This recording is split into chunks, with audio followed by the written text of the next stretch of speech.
Power does not bend itself to morality, it bends to will. It never punishes the ruthless, because ruthlessness is simply the refusal to play a game designed by others. Look closely at the world around you, and you'll see the same pattern, repeated again and again. Those who climb the highest are not saints of fairness, they are tacticians of necessity. They smile when it benefits them, they embrace when it secures their place, and they speak of honor only when honor hides their knife. Behind every pleasant gesture lies calculation, and behind every proclamation of principle lies the sharpening of a blade. And you were trained differently. You were taught to fight with rules, to obey boundaries that were not written by you, but by those who understood that rules are chains for the obedient and loopholes for the bold. From childhood, you were told that fairness makes you noble, that decency earns its reward. But fairness is not the crown. It is the leash tied around your throat. It keeps you moving in circles, while others, less skilled, less worthy, run ahead because they have no such leash restraining them. Centuries ago, Machiavelli whispered this truth into the ears of rulers surrounded by wolves. He spoke to men who could not afford hesitation, who lived with daggers aimed at their backs. He taught them to twist loyalty into a weapon, to cloak cruelty in the garments of necessity, to rule not with apology, but with precision. His words did not age, because human nature does not age. The game is the same, only the players change.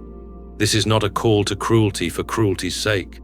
It is a call to survival, to clarity, to independence from the morality of other men. For when you let another's conscience dictate your fate, you are no longer alive on your own terms. You are a pawn in their story. The world respects one thing and one thing only: outcomes, not good intentions, not noble restraint. The only question worth asking is not, what is fair, but what works? For if you do not claim what is yours, someone less capable, but more daring will.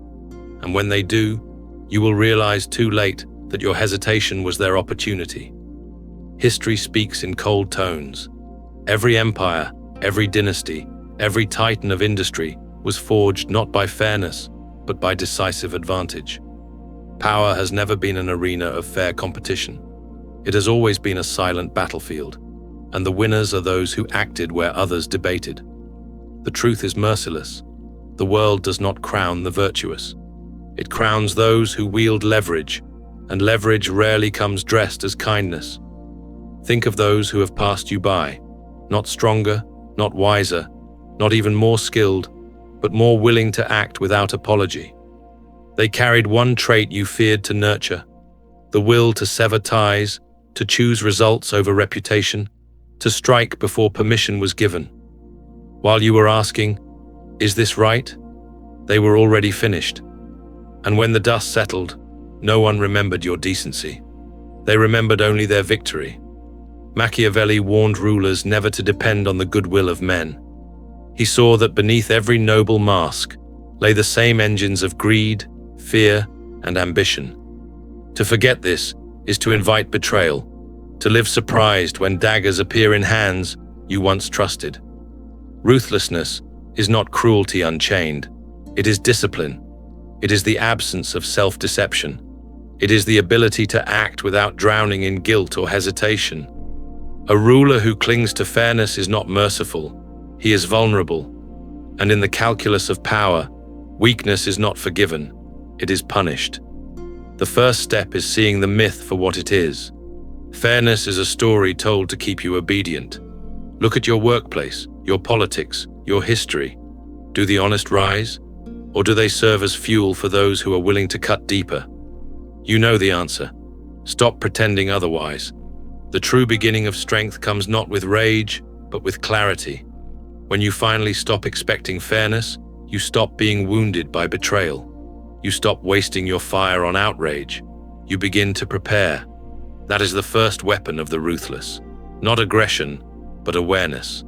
They see the world as it is, not as it should be. Do not mistake this for villainy. You need not wear cruelty on your sleeve. True ruthlessness is subtle, invisible.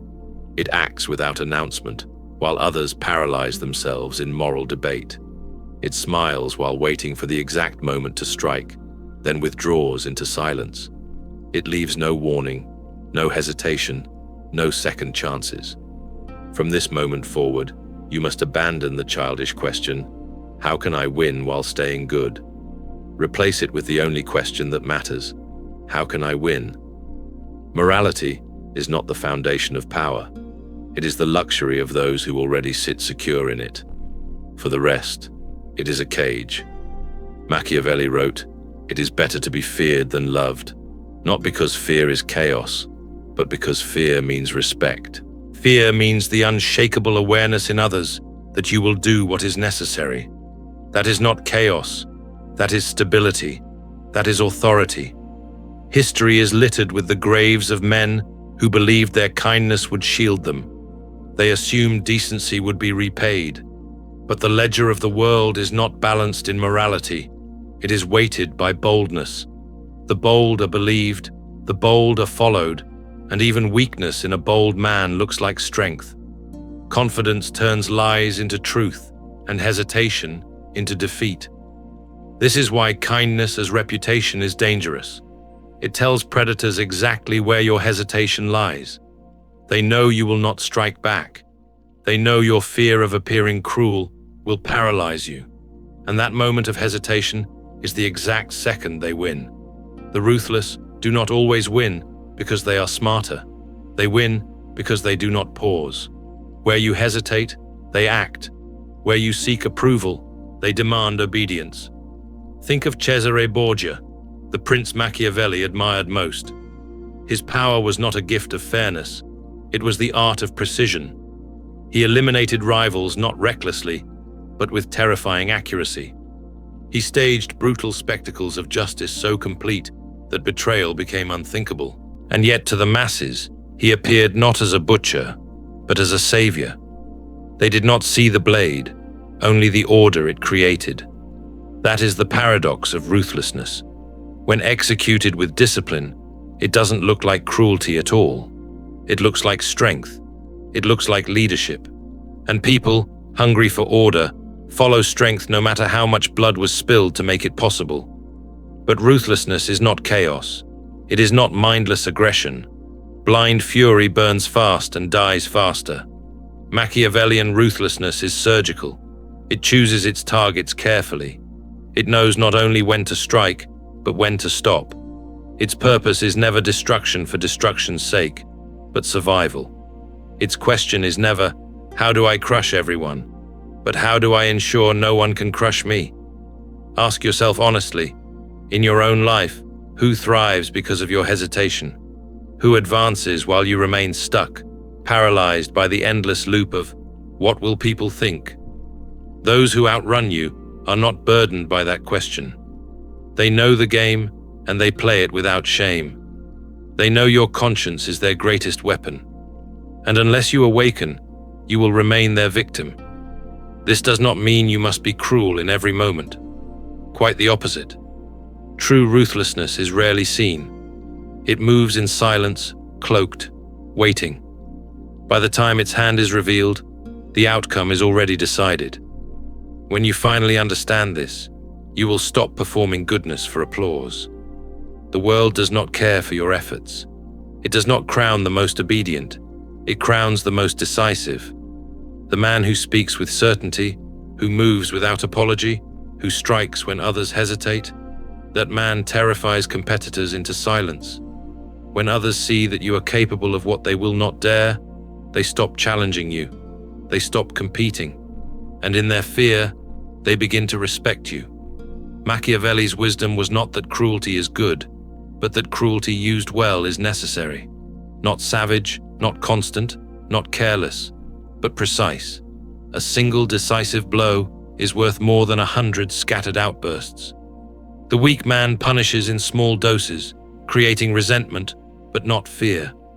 The powerful man waits, watches, then strikes once, so absolutely that the thought of betrayal evaporates.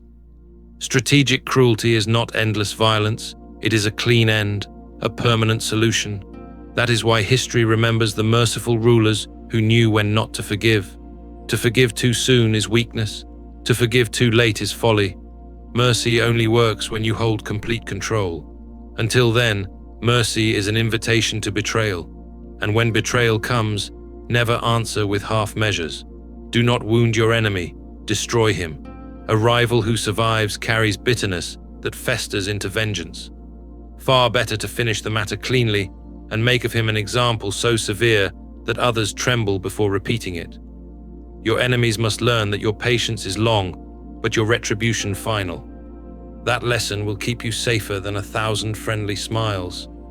But understand this: cruelty must never be born from anger. Anger clouds judgment and exposes weakness. Strategic cruelty is born from control, from cold certainty. You strike not because you are overwhelmed, but because you know one clean cut today will prevent 10 festering wounds tomorrow. In life, the same rule applies. Remove the traitor entirely. Cut out the toxic root instead of trimming its branches. Do not waste years granting second chances when a single final action could free you forever. This is discipline. This is order. This is survival. And once others see you capable of decisive cruelty, you will rarely need to use it again. Like a sword, drawn but unsheathed, its presence alone commands obedience. The greatest rulers were not those who never struck, but those who struck once at the right moment and never needed to again. They understood the balance, the velvet glove on the hand, but inside it, an iron fist. Power does not only exist in what you do, it thrives in what others believe you have done, in what they fear you might do, and in what they whisper when you are not in the room. The true battlefield of power is not the strike itself, it is the meaning given to that strike. Kings have fallen not because their armies were weak, but because their enemies told a louder story of their weakness. Reputations are fragile, not because they are false, but because they are vulnerable to being rewritten. And those who rise the highest are not only masters of action, but masters of narrative. A man may win a war, but if he cannot control the story, he will be remembered as a butcher. Another may lose battles, yet frame them as strategic retreats, and he will be remembered as wise. Actions are silent until words give them shape, and those who let others define their deeds are already half defeated. Machiavelli understood this with crystal clarity. It is not enough to act. You must sculpt perception. You must plant the tale before your rivals can. Betrayal can be retold as loyalty, conquest reframed as defense, ambition painted as duty. The timid believe actions speak for themselves, but the ruthless know actions are nothing until narrative breathes life into them. This is why the greatest operators stage their power as theater. They clothe their ambition in righteousness, their cruelty in justice, their self-interest in public duty. The crowd does not crave truth, it craves certainty. And when certainty is wrapped in the story of inevitability, resistance dies before it begins. If you control the narrative, you don't need to shout. You only need to whisper early enough and let the echo multiply. The deadliest narrative is the one that seems to have no author, the one that spreads like air, untraceable, unquestioned. When enemies try to reveal you, their voices sound paranoid, their warnings become comedy, their truth dies, not in argument, but in ridicule.